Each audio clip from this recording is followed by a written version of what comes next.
All right. Friends, good morning from fairly sunny London today. Um, Unfortunately, it's going to be raining over the weekend.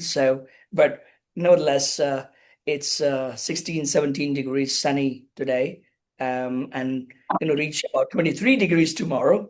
So, fingers crossed, we can have a sunny day tomorrow before we head to um, our usual weather over the weekend.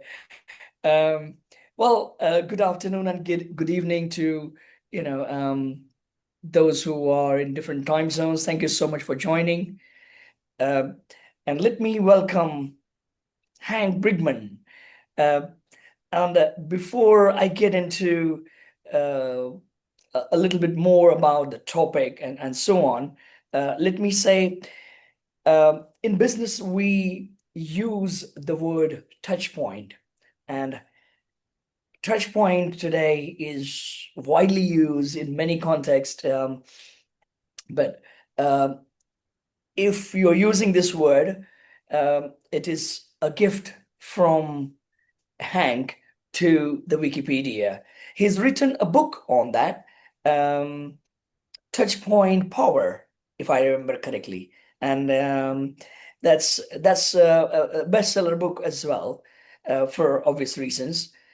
Um, Hank has been focused on customer experience, the strategies, the execution, and obviously all the complexities around that for many, many, many years.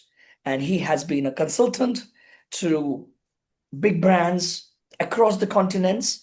He's been a keynote speaker in many of the conferences. And I'm so honored to welcome him to this session, which is London School of Digital Business's commitment to the audience, which is partly the elite members. Again, we don't charge anyone as yet for becoming an elite member, but it's just kind of a community that we're building for focusing on what we are focusing on their professional development. So we're bringing in um, opportunities, and I would say when it comes to Hank, uh, rare opportunities to bring in specialized people with specialized skills. Having said that, uh, just a quick one on London School of Digital Business. I'm not going to go into a pitch, but for um, if you're thinking, well, the name sounds as if it's a training organization. Yes, we are, but we don't run traditional courses only, but we focus more on internships and practical oriented programs that we have, which means we are highly connected to the industry to provide our interns as extra pair of hands to the businesses for cost of a coffee. And at the same time, we have a services division which takes care of uh, projects which are app development, software development, AI solutions, and so on, with the help of experienced developers.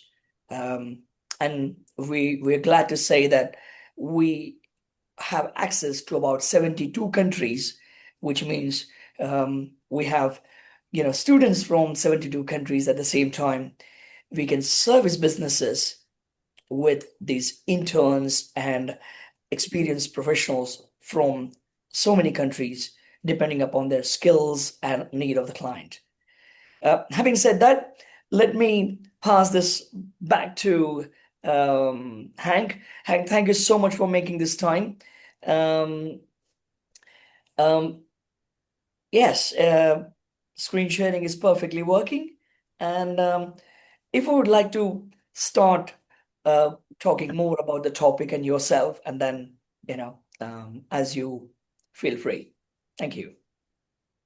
All right, Perfect. so let's get started. So excited to share with you these two steps. The presentation is simple visually, and because the concepts are simple. So, you know, Sachin, thank you. You've already talked enough about me. One thing I did do that you may be of interest, and don't hesitate to reach out. I developed an original formula for correlating net promoter score to revenue, which can be helpful. So I think we start with the why. So what's critical to our organizations, to our businesses, to our departments? Uh, what's the problem? And what damage is that problem causing? So what's critical really to our organizations, to our success, is our customer journeys and the ease of those journeys. Because if our journeys for our customers are easy and efficient, then our customers are happy and we optimize our revenue. There's a challenge, though, with focus because we're not really focused as sharply as we should be, perhaps on the ease of our journeys and making our customers as happy as we would like. And that inhibits our ability to maximize or optimize our revenue. So there are three contributors to this focus problem. The first is structure. The second is the language we use. And lastly, the infamous shiny object syndrome. So let's talk a little bit about structure. Oh, the infamous silos. We all bemoan and complain about silos, and perhaps justifiably so. There are some problems inherently with silos. You know, each silo has its own typical leader, own team, their own KPIs and metrics and budgets. They have their own tools and typically also their own language. So we're insularly focused within our silos. And what does that mean? That means we're focused on ourselves. So this structure is kind of self-focusing, if you will. The second focus problem is around language. So think just for a second about the language you use in your organization when you talk about business. And some of the words we often use, we talk about marketing, we talk about sales, we talk about fulfillment, delivery, perhaps onboarding, maybe service, accounting.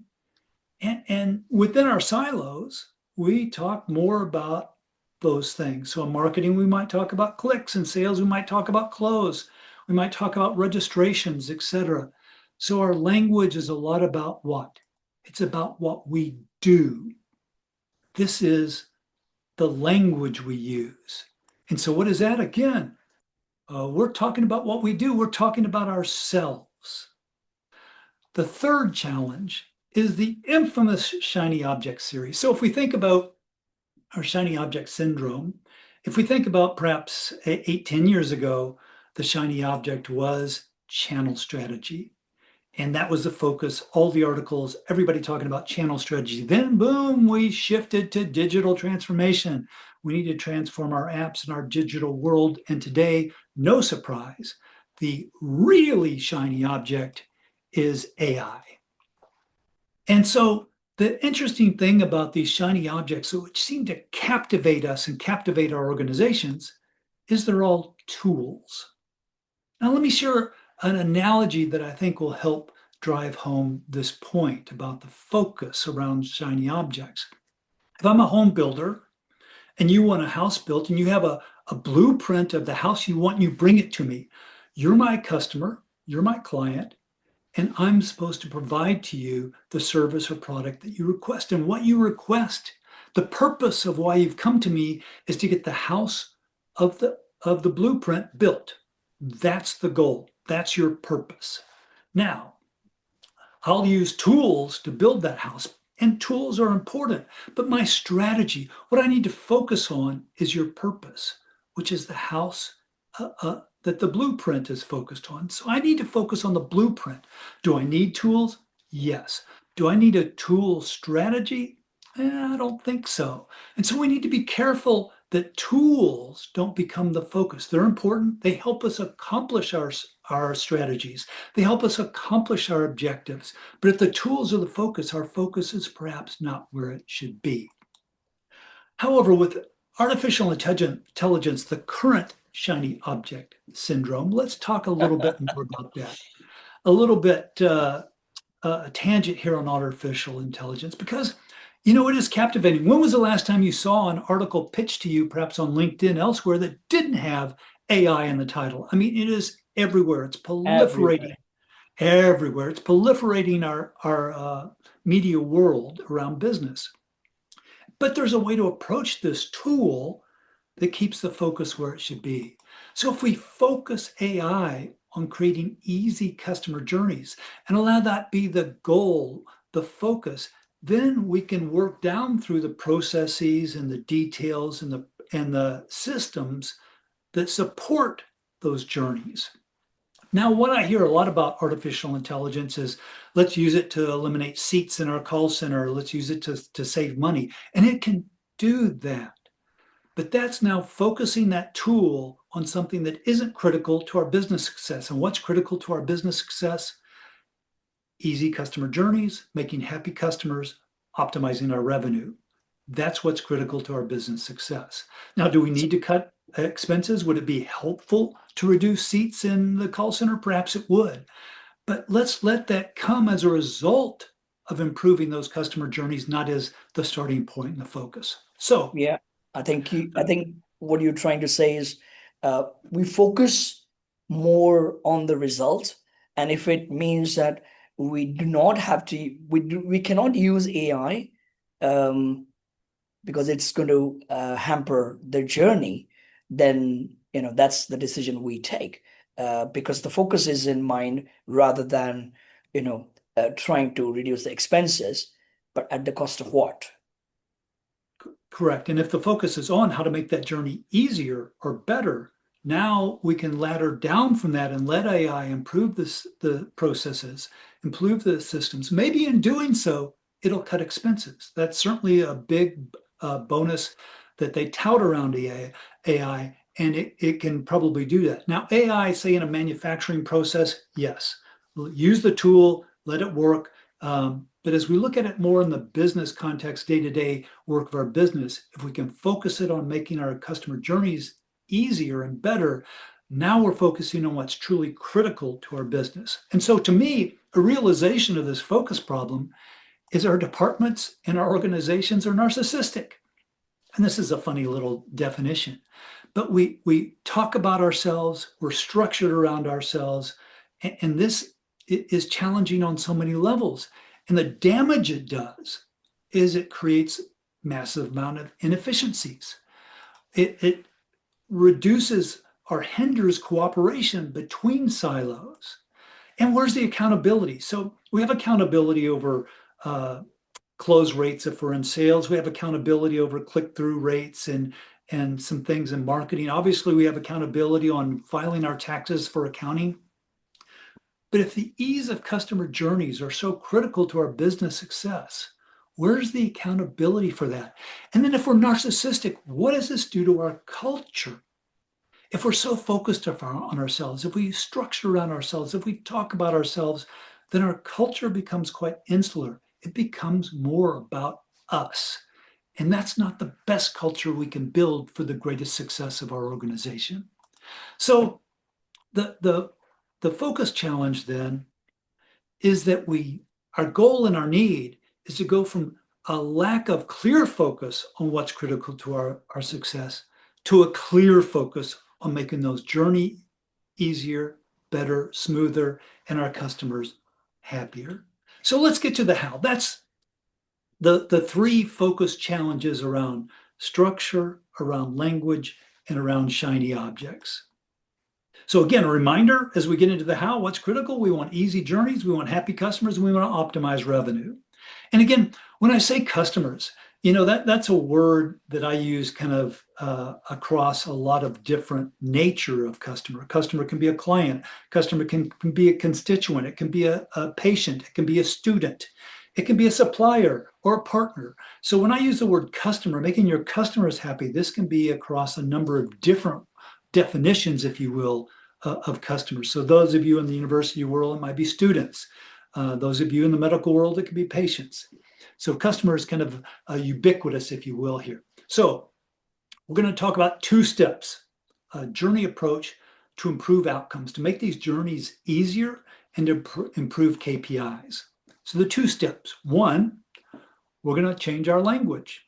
And two, we're going to work on our structure a little bit. So let's talk about changing language. So remember, our current language is a lot about what we do. If we're in the university world, we register students. And if well, no matter what world we're in organizationally, we do some of these things and we talk about these things, marketing, sales, fulfillment, accounting, etc. So what we want to do is change those journey names, the journey of the sales journey, the marketing journey, the uh, billing and payments journey. So how do we do that? What does that mean? And what does that look like? Well, we want to change it from what we do to the purpose of our customers' journeys. And this is just a simple internal language change that is so, so powerful. So we're going to identify and rename our customers' primary customer journeys. And typically organizations have maybe 6 to 8 primary journeys. So we're going to identify them and then we're going to rename them based on the purpose that our customer is going about on their journey. So why are we going to do this? Well, language is powerful. The language we use impacts our hearts, impacts our minds, and impacts our actions. So let me share an example. I'm going to talk about a health insurance company in the United States. And I recognize that health insurance in the United States is different than a lot of places around the world. In the States, everybody essentially has to pay for their insurance. Now, where there's a national or universal health care in most countries, there often is also a private option that you can pay for. So if you think about it from that perspective, if you're not in the United States, this is a US health insurance company where they collect payments, insurance premium payments for the insurance that the individuals have for their health insurance. And so in this health insurance company, they had a payments journey and a payments team because they needed to collect that money. Now, payments almost sounds like the purpose of what the customer's doing, but let's think about it a little deeper.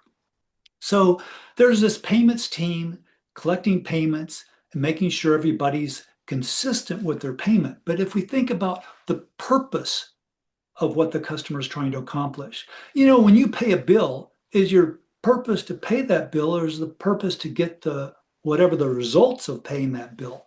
And so as we looked at the customer's purpose in paying that, what we found was their goal, their purpose was to maintain their eligibility for health insurance. And think about that, because in the United States, if you don't have health insurance, you have no health insurance. You have no access to health care except to pay out of pocket, which can be enormously expensive. Years ago, before Obamacare, if you're familiar with that, 72% of bankruptcies in the United States were healthcare related. That's the importance of healthcare. It can bankrupt anybody. And so this organization changed the name of that team, changed the name of that journey from payments to maintain eligibility. So important to people have health insurance. And so what does that language change do? It changes hearts, it changes minds, it changes actions. And what did that do?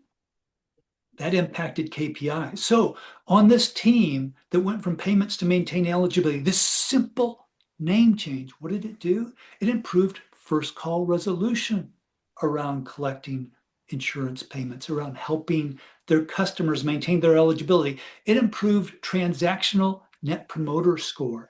Powerful, powerful impacts on KPIs as a result of this simple name change. So Interesting. if you could elaborate a little bit, Hank, how exactly this is impacting the KPIs. So I understand there's a language change, and language change is having this effect. But if you could elaborate a little bit how exactly it's happening. Well, that's a great question, Sasha. It's kind of around hearts, minds, and actions. But the power of that, and think about this was a $20 billion USD year company. There are people in the financial and accounting department of this organization that feel that this simple name change, changing the name of this customer journey, improved the cash flow of this massive organization. Wow. Think about that. The just changing from the name payments. And if you're on this team and you're on the payments team, all you're trying to do when you're on the phone, you're late, can you send me the money, whatever, to now you're on the maintain eligibility team. Yeah. You're helping your customers, your patients maintain their eligibility for something so critical as health insurance. So it changed hearts, minds, actions, and KPIs. Powerful, powerful stuff. Fascinating. So just to correct myself and hoping we are all understanding what you're saying. So at the start, when I said about LSDB, I said we offer these training courses and probably the programs. So this is what we do, right? So instead, if I'm now saying, well, we make students from 72 plus countries employable, and that's, you know, is the result. That's the focus. So how we do it doesn't really matter. Whether it's a theory classes, practicals, internships, etc. But focus is how do we increase the employability of students from 70 plus countries? Is that the kind of right shift of language? Well, you're headed in the right direction, but I would suggest again, making them employable is something you do. Helping me get a better job is what I want. I want a better job. Or Right. making them employable, you're heading in the right direction. That's a step in the right direction, but a little bit further gets to really what the purpose of the student would be. I want a better job, or I want to get a job, or something, make more money. What's in it for them. Now, Oh, employability may be something there. Again, but you're heading in the right direction. Absolutely. thank you. Thank you. Absolutely. So let's talk about step two, structure. This is the second step in this two-step journey approach. And so again, what's critical? We need easy journeys, happy customers, and to optimize revenue. So remember, we have these silos and these insular silos where we have our own leader, our own metrics, our own budget, our own tools, our own apps, et cetera, et cetera. The challenge is our customers traverse into, out of, and through our silos into other silos. And this is a challenge. It's fascinating. In every organization in which I've consulted or worked, people would come up to me and say, Hank, if I could get this department or this team to do this one thing, it would be so much better for the customer, so much better for us. It would be so much more efficient, it would save us money, et cetera, et cetera. But again, silos. And I've been in organizations where a silo purchased a tool, a software tool that impacted journeys up and downstream without any knowledge or communication up and downstream about what they were doing. So the silos are a challenge, and they inhibit the smoother the efficacy of customer journeys. So what are we going to do with this structure? Well, silos are important. The departmental structure works on some levels. It creates challenges, but we need it for our businesses. We need it for our organizations. And so we're not going to get rid of silos, or the departmental structure, if you will. What we're going to do is we're going to add a layer, add a structure, a journey layer over our silos. So we're going to develop permanent and cross-functional journey teams. They're going to focus on the journeys. There's going to be an owner, there's going to be a journey manager, and there's going to be a journey team. Now, not everybody in an organization is on the team. These are small teams, they're cross-functional. A key is they're permanent. So what they're responsible to do is to measure the efficacy of these customer journeys. Gee whiz, that's really important to our organization. And are we actually measuring that? They're going to map the journeys, and they're going to improve the journeys. And what are they going to do? They're going to repeat that over and over again because they are permanent. This is a permanent team. Now, the members may change over time, but the team itself is permanent. So why might we want a permanent journey layer? Well, an interesting thing about mapping journeys. I've been doing this for years. I co-invented a mapping methodology 20 years ago. When I would be brought into an organization, we'd get a cross-functional team together. We'd map, and sticky notes everywhere. We'd evaluate. We perhaps would do some research, etc. And then we'd hand out the action items, and the action items would be executed, and the team would break up. Well, the interesting thing is, the day after you map a journey, the journey can change, especially these days, especially with channel strategy or digital transformation or AI. Journeys change all the time. Mergers and acquisitions. It's amazing how quickly journeys can change. And so we need to map journeys, yes, but the day we map them, we mapped it on a static point in time, and the next day that journey can change. So we need a permanent team to kind of keep oversight over the potential changes in customer journeys. We've talked about accountability. So we need a team measuring the efficacy of these journeys and accountable for those measurements, reporting those measurements, and accountable for the overall efficacy of that journey. Really important. So what does this do? Why this journey layer? It's fascinating. Again, language changes hearts, minds, and actions.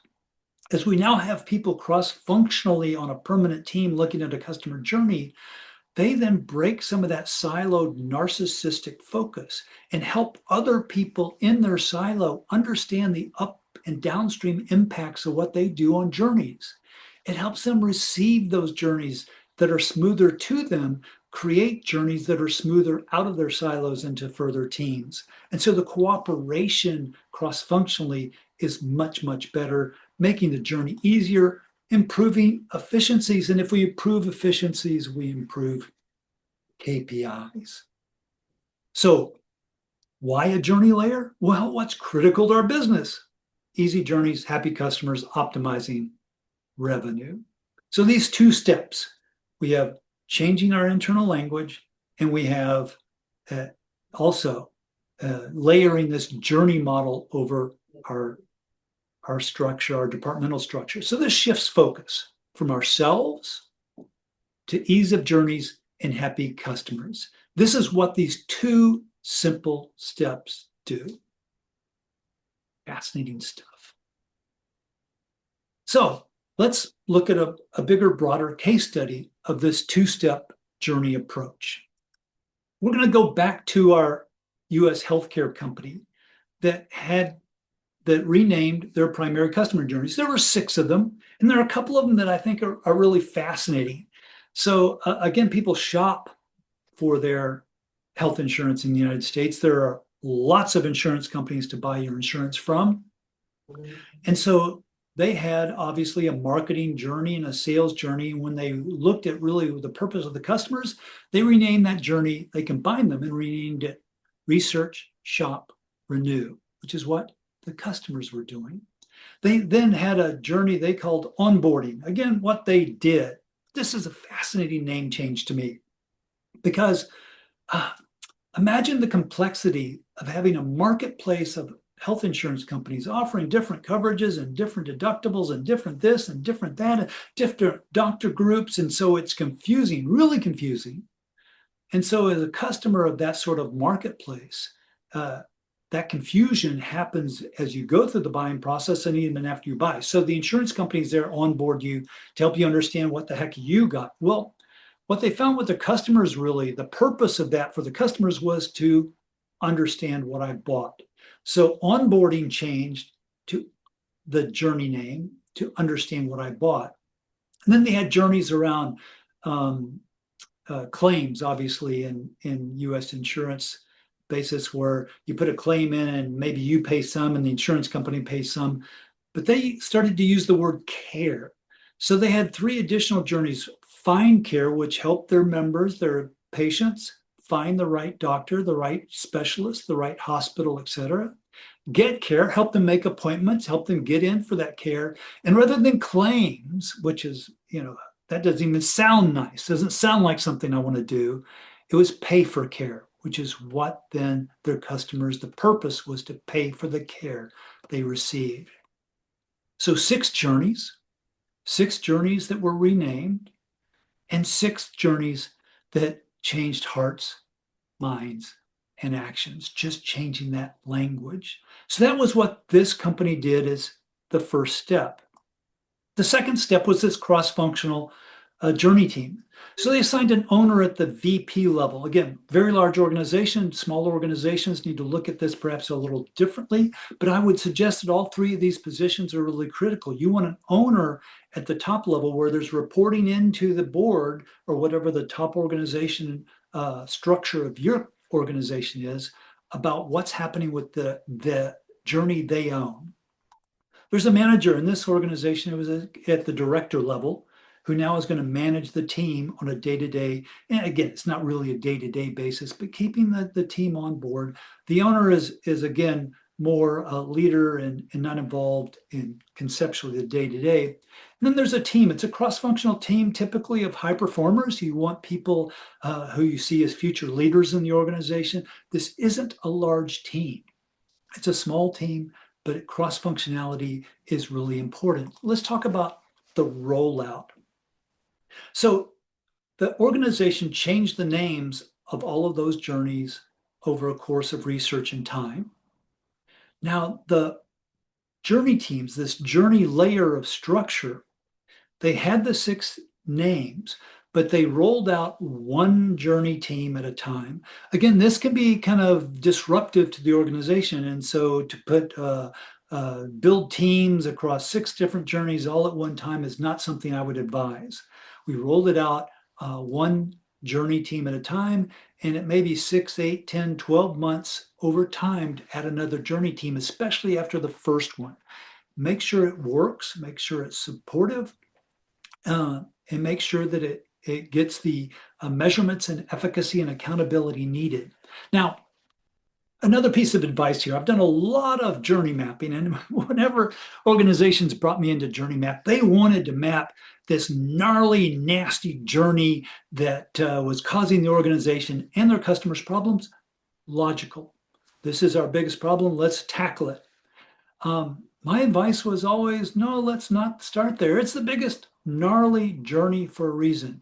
And my goal with our first journey mapping exercise within an organization, yes, we want to improve something for the customer. But my point to the organization is the most important thing is that around the water cooler, your employees speak positively about what transpired, because you need the organization to support and build and want to be involved in mapping. And if we tackle the most gnarliest journey there is, it's gnarly for a reason. It's a problem for a reason. And so there are barriers and challenges in this siloed structure. There's a reason it's not going smoothly. So my advice to all organizations as you approach kind of rolling out a journey team or mapping, choose an easy one, a smaller one with typically a clear beginning and an end, and something that creates success. Most important thing with your first journey team, or if you're just mapping a journey, is success viewed internally. It'll benefit the customer, but we want to make things better for our employees. So at the water cooler, they're hearing good things about journey mapping. And so people want to be involved in the future as opposed to we tackle the gnarliest, hardest one. And it's, this was such a challenge that it isn't as good for the organization as it can be. So you'll have 4, 6, 8 primary customer journeys, rename them, and then select an easy one to start with the structure of the journey teams and that permanent team, measuring around efficacy. So let's get back to the case study. We've talked a little bit about some of the journey KPIs, but one of the fascinating things about what happened to this organization is that they had the one journey team in place. They renamed all 6 journeys. That became an internal language, changing hearts, minds, and actions. They had the one journey team in place, working and measuring and monitoring on an ongoing and permanent basis. This organization was captured in Forrester's CX Index. And for years, this organization languished in the middle of that CX Index. After going through this process, renaming those 6 primary journeys, having one journey team, permanent journey team, where did this organization land in Forrester's CX Index? In the #1 position. powerful stuff. This was primarily due just to changing language. And what does that do if you're in a repeat business? If we're the best customer experience organization in our space, then that typically makes renewals easier and smoother and higher percentages, which is hugely impacting financially. You don't have to spend so much money on renewals. And so the power of these two simple steps is evident not only in the hearts, minds, and actions, but also in the KPIs and the bottom line. So let's talk about another important impact or aspect of these two steps: differentiation. So historically, there are kind of three ways to differentiate and avoid the dreaded commoditization. You can differentiate around product, around price, or customer service. Now, product, unless you have kind of a legal protection, unless you have a patent, you can improve a product and it can be better for a period of time. It can differentiate you for a period of time, but chances are, unless you have legal protection or something truly unique, it's not a long-term differentiator and competitive advantage. Price, unless you have massive scale, you typically don't want to race to the bottom of price. It's not the best place to be for profit margins. And then there's customer experience, customer service, customer centricity. You know, Gartner found something interesting in studying organizations. They found that 89% of organizations compete primarily based on customer experience. So approximately 11% of customers or organizations can differentiate on product or differentiate on price. The rest of us, this is where we compete: customer experience. And so what's critical? We know what's critical, especially to 89% of all businesses. It's easy journeys, happy customers, and optimizing revenue. This is where we compete.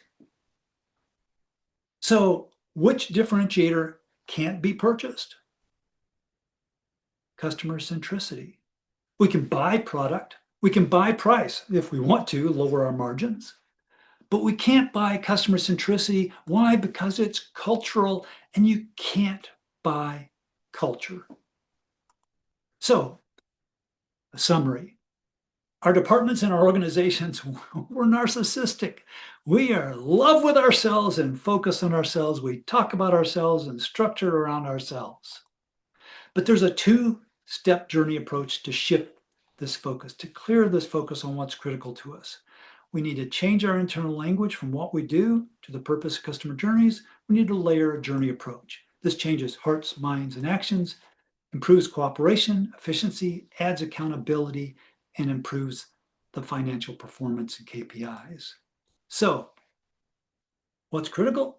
Great journeys, happy customers, optimizing revenue. And if we do this really, really well, we can actually change our culture to become customer-centric, to differentiate from our competitors through customer centricity. And this is done well. This is a defendable competitive advantage that cannot be purchased. And that's powerful. So, the two-step journey approach to shift our focus from ourselves, from our narcissistic world of departments and how we talk and what we do, to the efficacy of our customer journeys. This is what's critical to organizational success. If you can't tell, I love this stuff. So please don't hesitate to connect with me, message me if you have questions. It would be a gift to me if you asked me a question. I'd love to help any way I can. There's no obligation, of course, no cost, no anything. I just want to help. And this is so powerful for organizations and so relatively simple that I would embrace questions. So thank you so much for listening. And I look forward to questions. I look forward to getting your questions via my email, which is there, or on LinkedIn, and any questions that you have at this point. Well, if Back you to have you, any Sachin. questions, can you put them into the chat box, or you can unmute and speak? So anyone has got any question, can you put your question in the chat box, or you can simply unmute and speak? Uh, Okay, good morning, Hank. Good morning, everyone. My yeah. question is, Can we just I wanted remove to this know. sharing, Hank? So you're getting a full screen. Yes. And the person asking the question, if you are able to turn on the video and tell Oh, us okay, the give question. me. Oh, okay, yes, I am. Just give me one moment. Okay. Oh, yes. Um, Good morning, everyone. Good morning, Hank. So my question is, looking at what you've been teaching us right now, I've been thinking of a few successful American entrepreneurs who started their businesses famously, Mark Zuckerberg, Elon Musk, and Jeff Bezos. So, in my opinion, or just a question, who is your favorite and why in the way they started their own businesses? Thank you. So, uh, interesting question. They all adapted, which is fascinating. So, uh, Bezos started Amazon as an online book selling company. That was the only thing they sold initially was books.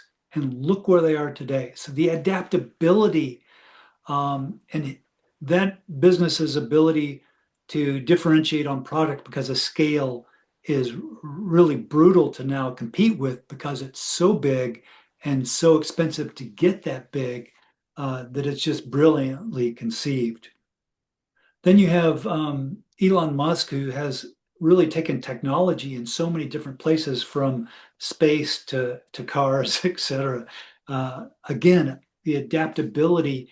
Uh, but in both of those cases, meeting the needs of the marketplace, meeting the needs of customers, and really changing customer experiences. I mean, today you can order on Amazon and receive that day. I mean, that's fascinating, and the efficacy and ease of that customer journey is brilliant in its concept and execution, typically. So I So admire them Frank, all. if I may add, in the context of today's session, I'm tweaking his question. Um, if you can take any one of these and explain the change of language um, wherever, and if it fits our, I mean, your philosophy of changing the language to what we do, to what the output should be. Um, so whether they do it or not, and if they do it, if you could take any of these examples. Yeah, I'm not privy, haven't worked with those organizations, so I don't know their internal language. I know the impact from a market perspective of some of their innovation and what they've done to ease journeys, especially more on the Amazon, which is a consumer based. Tesla is consumer based, but the space program certainly a little bit more B2B, if you will. But let me take an aspect of your point, Sachin, and help people understand how do we get to the purpose of the customer journey. So if you're not familiar with it, you might want to look into the jobs to be done framework, because this is a framework, a way of looking at customer journeys through the eyes of the purpose of the customer. And jobs to be done talks about a functional job that you're hiring this company or business to do, and an emotional job. And so if we go back to the example I used earlier of the payments team, so paying the bill is kind of functional, but maintaining my eligibility is emotional. And if we can find an emotional job to be done that kind of captures the vast majority of our customers, as we look at how to rename um, functional jobs, we can rename to functional jobs, but if we can find that emotional job and rename to that emotional job, that really advances our efforts to impact hearts, minds, and actions of our employees. And so, kind of that's a way to look at renaming. And I don't know that those organizations, those leaders, those entrepreneurs have done so. But the how specifically on renaming, one way to approach it is really jobs to be done. And okay, thank you very much. That was insightful. Thank you very much. yeah, my pleasure. And as we think about renaming as well, let me take it a little bit further and help, because there's kind of three ways to use the jobs to be done or any framework to rename. You can do it the quick and inexpensive way. You can take some time and do it a little bit more efficiently and effectively. And then there's the long-term and really defendable way. So let me describe these real quick. So quick and efficient and cost-effective, get employees from your various departments, cross-functional team, kind of it'd be like an internal focus group, and get them to talk about what the customers are trying to accomplish. And typically you'll want customer-facing employees to be involved in this, and you'll get some insights. Now, will you hit nails on heads in terms of renaming? Could be hit or miss, but you'll gain insights, great insights, and get them talking about kind of the purpose of the customer as opposed to what the organization does. The second way is really to do some customer focus groups. And maybe it's one focus group or talking to some of your key customers if that's something within your business model that makes sense. And then the last is really a thorough jobs to be done or whatever structure format you do, which is really research intensive. And you're going to hit nails on heads. You won't miss them. It takes some time. It costs quite a bit of money. But all three of those will work to varying degrees. And some organizations really, you have to dot I's, cross T's, and really be kind of efficient, effective, and defendable in what you do. So the second or third method, definitely for those organizations, those lean, mean organizations that can move quickly and may be cost conscious and just want to make some impact, that first method may work, but that depends on the nature of your beast. Fantastic, fantastic. Well, those who want to ask a question, can you please raise your hands? And if you don't want to unmute and speak, then please put your questions into the chat box. And we have Madhusudan Sharma. Let me add him to the spotlight. Lower the hand. And yes, Madhusudan. Am I saying your name correctly? Yes, sir. Pronounced Okay, go very ahead. good. So, good afternoon, sir. First of all, thank you, sir, for this wonderful opportunity. That we really insightful for us. That we really understand that what are the customer-centric approach, and we have to defendable market. So, sir, my question is about that the technology is evolved and the new technology is coming, like AI is coming. So, sir, how the customer human-centric skills? What are the human-centric skills that help to build leadership in to catch the customer relationship? So what helps leadership build the customer centricity? Is that kind of the question? With the new technology, what are the new skills required for customer centricity? Is that the question, Madhusudan?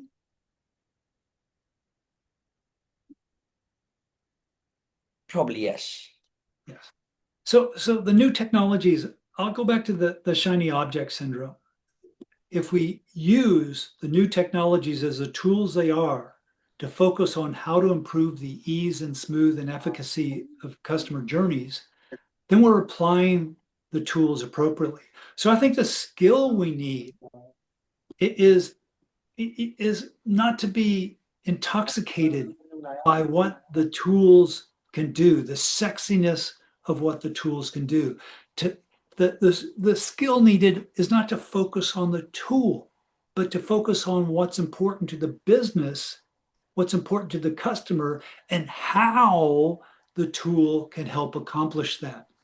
You know, the first PDAs, devices, the kind of predated phones that came out were full of all sorts of capabilities, but it was overwhelming. It was too much. Customers didn't know what to do with it. When they simplified it down to help the customers accomplish what they might want to do on those personal devices, then they became adopted by the population. And so I think we've got to remember that capability and the sexiness and all it can accomplish can be important, but only if it serves what we're trying to accomplish on the critical to business aspect. Just because it can do something doesn't mean it should be done today. And if we focus on, think about that pyramid, if we focus on the ease of customer journeys and then let the tools work down into the processes and the systems and the cooperation and the efficacies based on that, now we're using the tool strategically as opposed to, ooh, it can do this, let's do that. Yeah, definitely. I have this question. Somebody sent it on, the private message instead of the public chat box. Um, uh, can you share more about how the journey teams function? Yeah, another great question. So as we think about measuring, we have Net Promoter Score, and I could do a whole program on Net Promoter Score. That's kind of a macro, how likely are you to recommend metric. We have satisfaction, which is kind of, to me, a bit of a squishy. How satisfied are you? It's a bit squishy. Temkin's effort score, I think, as we look at measuring customer journeys, can be an efficient tool to measure for the teams. And as I mentioned before, don't start with the hardest, most gnarly, most difficult customer journey. But we need to measure the efficacy, because what gets measured gets results. Yeah. And so we need to have a measure to look at this customer journey. We need to best our ability to find a beginning and end. A lot of journeys have fish bones and forks, but we need to really understand how well we're serving that journey and have an accountability measure that the team can monitor, so that if it starts to degrade, we can then go back and map and improve. So the other thing is to really share the efficacy metrics with the organization as a whole, to try and improve understanding of the importance of journeys, the importance of the efficacy of journeys, especially as they enter and exit and traverse through silos, because this helps build that cooperation. And again, we talked about the team members themselves being cross-functional, now having a different view. They've kind of broadened their horizon from, I'm in my silo, this is what we do, to, oh my gosh, we impact upstream, downstream from this journey. Yeah. But the measures also then help people who aren't on the teams understand the impact that they have on up and downstream natures of journeys. And so the teams themselves are really important. Depending on the size of your organization, can depend on the team. I mentioned it's good to have a VP or a high-level leader, so that it's reported into the board, and that there's somebody who's responsible. And that person, remember I talked about the teams are staged over time? I would still have the name and the owner day one, that you change the names. So we've renamed our 4, 6, 8 journeys. We have a leadership owner, but only one journey do we really start with the full team out of the gate. Fantastic. We probably towards the end of the time that we had, but let me ask, Hank, would you have 2 to 5 minutes, because we have 1 or 2 more questions? Absolutely. Okay. And before I go for the question, let me thank Bruce, who's joined from Canada. And I just realized it must be 6 o'clock your time now. So you probably joined an hour before. So it's around 5 o'clock you joined the session. So really appreciate Bruce and his message in the chat box as well. Thank you so much, Bruce. And do connect to me over LinkedIn. We can have a chat with I would definitely love to talk to somebody who's got so much of energy. And Well, yeah. thank you for those kind words. I'm actually in London. So given that it's just coming up to 11 o'clock it wasn't that tough to get up for the session. Right. All right. Fair enough. Yes. But I would have anyways, even if I was back in Vancouver. So, I love Vancouver. I graduated from West Vancouver Senior Secondary. as did I, Hank. Ah, It's been a um, few years. It's been a few years. Yes. well, uh, City of Vancouver has been one of my customers as well. So, and we're talking about customer centricity. So it is their contact center, which is using a piece of software which helps them with their customer first initiative. So that piece of software has been delivered by, and architected by me as well. So they're still using it right now. Um, well, and back to the question. So we have a question here. Is Hi Hank, this is such a knowledge boosting session. My question is, how does a department or organization get started on these two journey approach steps? you know, sometimes getting started is a tough thing. So I would suggest you start by listening. Listen to the language people are using in your organization. Capture some of it, because what we have to do is kind of hold the mirror up to the organization to get them to realize, and hold the mirror up to the other leaders. And the other thing to do, I think, is for the leadership to take ownership of the problem. The leadership has allowed this to happen. And so, we don't want to blame the staff. They're doing what they do and are led by us, the leaders, so to speak. And so we as the leaders need to take ownership of the fact that we have created this culture of narcissism. And we as leaders now are going to help our organization break out of this, because we're not optimizing what's important to our organization. And so it's really about leaders. The starting point is realization and listening and ownership. And we don't want the staff to feel blamed. They're doing what they do based on our leadership, aren't they? And so we need to take ownership of our narcissistic nature, and then get the ball rolling. And once we get buy-in, especially at the board level, we start to do the research and share whatever we get.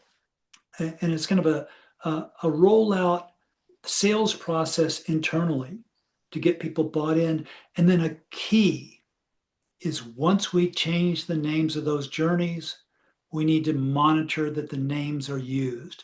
We can't change hearts, minds, and actions if we're still talking about marketing and sales, if we're still talking about payments and not maintain eligibility, if we're still talking about onboarding and not understand what I bought. And so we're in bad habits.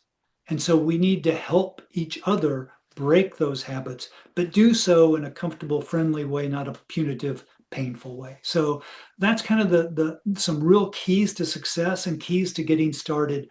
Listen, capture, own, and then support and make sure that the language change develops deep, deep, deep roots. Fantastic. Well, LSDB team, there are lots of people asking, will they get participation certificate for this session? Can you please respond to that, or just say yes or no? Guys, I don't know, what the team has planned, so let me wait to hear from them. Pavan or someone from LSDB? Yeah, Sasha, and also Yes, if there are everyone will questions get that have the been asked. participation certificate. Yes. The people who are present here, they will get the certificate of participation. Okay, right, fair enough. Yes, Hank. Also, if there are questions that have been asked that we haven't answered in the program, if you could please get those to me with contact information of the individual, I'll be happy to answer every question back to the individual, or even back to the group, depending on the nature of capabilities, so that people get their questions answered. Fantastic, fantastic. So friends, you could reach him out on LinkedIn, or you can reach LSDB team, and we can put you in touch with Hank.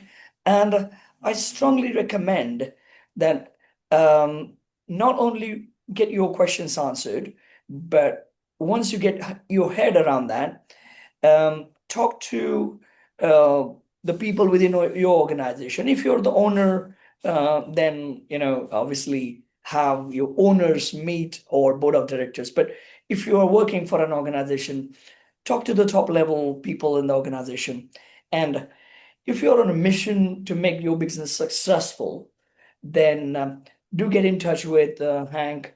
As I said, he is not easily available, but for professional assignments, I'm sure we can help you find his time. So you could even get in touch with LSDB if you have our contact details handy, and we will connect you to Hank. And you can probably take his professional advice through professional framework. And I think it's worth doing this now, because as one of our participants said, the technology is changing, the world is changing so fast, it's becoming more competitive. It's the subtle differences, as we saw through the session, which is going to make one business different from the other. Even though lots of products, lots of services are going to remain the same, it's the messaging, it's the journey for customer experience. That is what is going to change and what is going to help your business grow faster and many times. So I would say, again, for the cost of repeating myself, you can look at Hank as a very strong consultant to help your business get to the next stage of success. And thank you, Sasha. And I've worked with large global organizations. I've also worked with individual doctors' practices, big, small. Everybody has customers. Also, as we think about this, we talked about it on an organizational level, but it could work just in a department. Just change the language within your department. Build a team that focuses on the journeys that may come in and through your department if you don't have organizational or total company influence. So big, small, large, local, global, it can work, and I'm happy to help any way I can. Fantastic, Hank. Definitely, we would talk. I would talk to you once again, probably along with a few of my colleagues, to kind of get our head around and specifically understanding, because as you rightly pointed out, we talking a language which we can improve, but we couldn't actually get to the right point. So maybe get your brains around that. So friends, what I'm saying is, I'm already going to be Hank's customer. So don't wait. I think if we want to succeed in business, we need heavyweight lifters and helpers as well. So thank you, Hank. Immensely useful session. Thank you, audience. You have been wonderful. Interactive session is what it makes, it makes it successful. So thank you, audience, once again. No worries. Thank you once again, Hank. Thank you, everyone. Have a great day. Thank you, sir. Thank you. Cheers. Bye.